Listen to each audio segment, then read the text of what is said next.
ہمارا دین ہو، ہماری زندگی ہو یا ہماری اخروی حیات ہو، ہماری سعی ہو یا ہماری کوشش ہو، بے طلب ہمیں کچھ مل جائے یا طلب کے بعد ہمیں کچھ ملے، ہماری تدبیر ہو یا ہماری تقدیر کے میں جو لکھا ہے وہ امر ہو، اللہ کے دو ناموں رحمان اور رحیم کی برکتوں سے،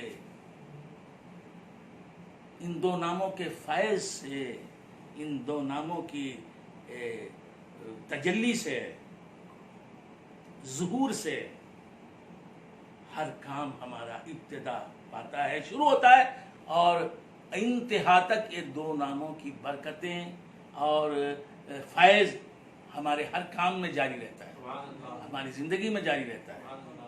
یہ جو کچھ بھی دنیا میں دکھائی دے رہا ہے، کہیں شادی ہو رہی ہے، کہیں بچہ پڑھنے جا رہا ہے، کہیں بچہ پڑھ رہا ہے، کہیں کسی کے گھر لڑکا پیدا ہوا ہے، کہیں کوئی خوشی ہے، کہیں کوئی کوششیں جاری ہیں، کہیں کوئی کام کامیاب ہو رہا ہے، کہیں کوئی سلسلہ جاری ہے، یہ سب اللہ کے رحمان و رحیم دو ناموں کے وسیلے سے ہو رہا ہے۔ بسم اللہ الرحمن الرحیم، الحمد للہ رب العالمین، الحمد للہ رب العالمین، سب تعریفیں، ان تعریفوں کا مستحق کون ہے؟ اللہ رب العالمین۔ سب تعریفیں اللہ رب العالمین کے لیے ہیں۔ یہ قرآن کی آیت ہمیں کیا بتا رہی ہے کہ اللہ ہمیں جس حالت میں رکھے، خوشی میں رکھے یا غم میں رکھے، صحت میں رکھے یا بیماری میں رکھے، کامیابی عطا فرمائے یا ناکامی دے، ہر حالت میں اللہ کا شکر ادا کرنا چاہیے۔ اللہ اپنے بندے کو جس حالت میں رکھتا ہے وہ جانتا ہے، اس کی حکمت جانتی ہے کہ اس حالت میں رہنا ہی اس کے بندے کے لیے بہتر ہے۔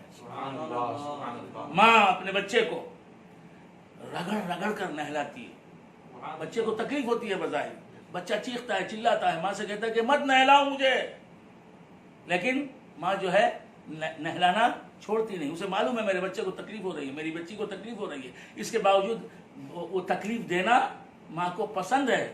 کیوں کہ وہ جانتی ہے کہ تھوڑی دیر کی تکلیف سہے گا میرا بیٹا، میری بیٹی، لیکن اس کی وجہ سے مستقل طور پر اسے راحت ملے گی۔ تھوڑی دیر کے لیے تکلیف ہے لیکن ہمیشہ کے لیے اسے اس تکلیف کی وجہ سے راحت ملنے والی ہے۔ تو یہ بظاہر تکلیف ہے، حقیقت میں یہ راحت ہے میرے بچے کے حق میں، میری بچی کے حق میں۔ بلا تشبیہ و تمثیل اللہ تبارک و تعالی ہمیں مصیبت میں بھی رکھتا ہے، تو اس مصیبت کی وجہ سے جو وقتی ہوتی ہے، عارضی ہوتی ہے، اس مصیبت کی وجہ سے ہمیں لمبی راحت ملتی ہے، آسودگی ملتی ہے، چین ملتا ہے۔ ایک چھوٹی سی تکلیف کی وجہ سے بڑی ہمیں کامیابی نصیب ہوتی ہے، اسی لیے اللہ تبارک و تعالی ہمیں تکلیف عطا فرماتا ہے۔ وہ دکھ بھی دیتا ہے تو اس میں مصلحت ہوتی ہے، اگر دکھ بھی دے تو اس میں سراسر ہے مصلحت۔ تو اللہ تبارک و تعالیٰ خوش رکھے یا غمگین رکھے، ہمیں اللہ کی تعریف ہی کرنا چاہیے، دکھ میں سکھ میں اس کے ہر فعل سے راضی رہنا چاہیے، اور ہمیشہ خدا کی تعریف بیان کرنا چاہیے۔ اگر ہم مسلمان ہیں، مومن ہیں، اللہ کی عبادت کرنے والے ہیں، اللہ کو رب ماننے والے ہیں، اللہ کو حاجت روا ماننے والے ہیں، حقیقی حاجت روا ماننے والے ہیں، اللہ کی عبادت کرنے والے ہیں، تو ہمیں اللہ کی ہر تدبیر سے راضی رہنا چاہیے، اللہ کے ہر فیصلے سے راضی رہنا چاہیے، اللہ سے راضی رہنا چاہیے۔ یہی ایمان کی جان ہے، یہی اسلام کے پیغام کی روح رواں ہے۔ الحمد، سب تعریف اللہ رب العالمین کے لیے، عالمین کو پالنے والے رب کے لیے ہے۔ اور اللہ تبارک و تعالی کی تعریف، اللہ تبارک و تعالی کا مقام یہ ہے، مرتبہ یہ ہے کہ ہر طرح کی تعریف اس کے شایان شان ہے، اس کے لائق ہے، وہ حقدار ہے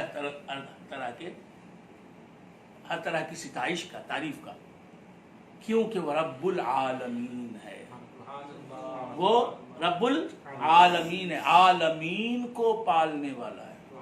وہ رب المسلمین ہی نہیں، صرف مسلمان ہی کو پالنے والا نہیں، صرف مسلمانوں ہی کو پالنے والا نہیں، وہ کافروں کو بھی پالتا ہے، مسلمانوں کو بھی پالتا ہے، مرتدوں کو بھی پالتا ہے، توحید پرستوں کو بھی پالتا ہے، اپنوں کو بھی پالتا ہے، بیگانوں کو بھی پالتا ہے.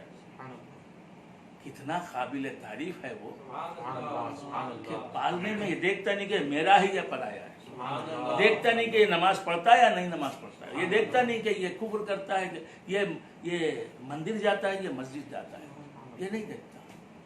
گرجا گھر جاتا ہے یا کعبے کو جاتا ہے، یہ نہیں دیکھتا. وہ سب کو پالتا ہے، سبحان اللہ، سب کو غذا پرووائڈ کرتا ہے. نہ صرف غذا دیتا ہے، سانسیں دیتا ہے، دھڑکنیں دیتا ہے، ایسی چیزیں دیتا ہے جو قیمت سے خریدی نہیں جا سکتی. ایک سانس ہم 1 کروڑ روپے دے کر بھی حاصل نہیں کر سکتے. ایک دھڑکن دل کی اپنی جائیدادیں بیچ کر بھی ہم حاصل نہیں کر سکتے. تو اللہ تبارک و تعالیٰ کتنی قیمتیں دیتا ہے، سانسیں، دھڑکنیں، صحت، زندگی، بصارت، سماعت، قوت گویائی، ایسی عظیم چیزیں اللہ تبارک و تعالیٰ بغیر کسی معاوضے کے، بغیر کسی قیمت کے عطا فرماتا ہے. اور اللہ تبارک و تعالیٰ سب کو نوازتا ہے. ربوبیت، پالنا، غذا دینا اور زندگی کی جو ضروری چیزیں ہیں وہ مفت عطا کرنا، یہ اللہ کی ربوبیت کی تجلی ہے. اللہ تبارک و تعالیٰ عالمین کا رب ہے، سب کو پال رہا ہے. پالنے کے لیے صرف غذا ہی نہیں بلکہ زندہ رہنے کے لیے جتنی چیزیں ضروری ہیں وہ سب اللہ تبارک و تعالیٰ ہمیں عطا فرماتا ہے. الحمدللہ رب العالمین. تو عالمین کے پاس جو کچھ بھی ہے وہ اللہ رب العزت ہی کا دیا ہوا ہے. سبحان اللہ. جسے مسلمان رب مانتے ہیں اسی ذات کی عطا ہے جو کافر کو بھی ملی ہے، مجوسی کو بھی ملی ہے، عیسائی کو بھی ملی ہے، یہودی کو بھی ملی ہے، نو گاڈ نو ریلیجن بولنے والے کو بھی ملی ہے.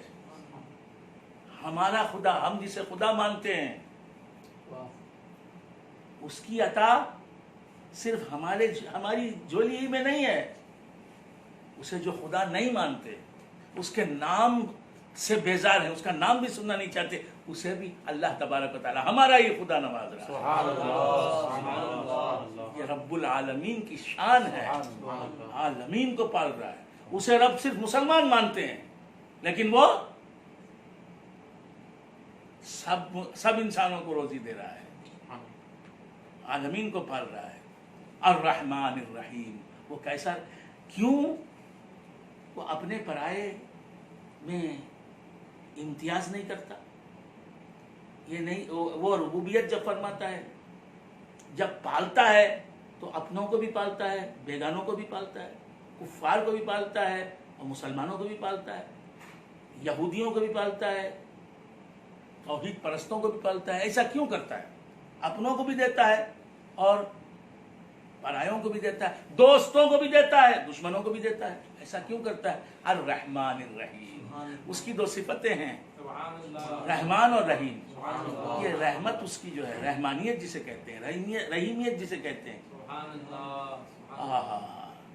یہ 2 صفتیں جو ہیں، یہ 2 صفتیں ایسی ہیں جن کی وجہ سے اپنے بھی پل رہے ہیں، اپنے بھی نوازے جا رہے ہیں اس کے، اور اس کی رحمتوں سے بیگانے بھی مالا مال ہو رہے ہیں.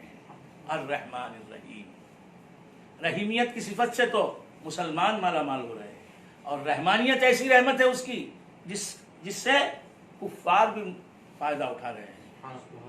اے کریمے کہ از خزانہ غیب گبر و ترسا وظیفہ خورداری. اے کریمے کہ از خزانہ غیب گبر و ترسا وظیفہ خورداری. حضرت سعدی شیرازی رحمۃ اللہ علیہ فرماتے ہیں، اے میرے رب، اے میرے مولا، اے کریم، اے کرم کرنے والے آقا، تو ایسا کریم ہے کہ از خزانہ غیب گبر و ترسا وظیفہ خورداری. تو اپنے غیب کے خزانے سے، اپنے غیب کے خزانوں سے جو دکھائی نہیں دیتے، تیرے خزانے دکھائی نہیں دیتے، تو اپنے غیب میں رہنے والے خزانوں سے گبر و ترسا وظیفہ خورداری. گبر کسے کہتے ہیں؟ گاف بیرے گبر، آتش پرست، مجوسی، آگ کو پوجنے والے پارسی لوگ.